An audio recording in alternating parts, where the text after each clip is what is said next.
So we're now on to reviewing common product deficiencies with both PVC and TPO, all of which should be you should be on the lookout for and not confused with wind or hail damage. So shrinkage was a major issue with early thermoplastic roof systems.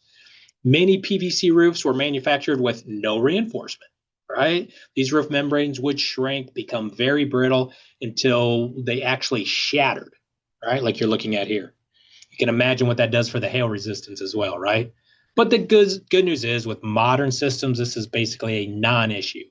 Doesn't mean you might see something like this out there. If I find a claim on a real old roof, just be sure you know you're dealing with shrinkage here and not storm damage. Heat welded laps done properly are strong and watertight, but, and this is a big one, if the thermoplastic membranes are not heated properly, the membrane will not seal effectively, right? This is known as either cold welds or dry welds, right? This is bad news if left unattended and going to lead to water infiltration issues probably from day one.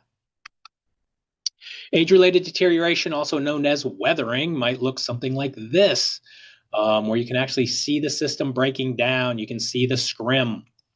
This was a big problem for some of the early systems, as seen here with a completely depleted system. But again, we don't see this issue in this dramatic fashion like we used to.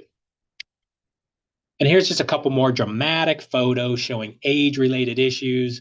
These tears and openings were not caused by hail or wind or, from my standpoint, any other covered cause of loss. Simply old roof surfaces showing areas of normal deterioration. Typically, these are end-of-life issues with these systems.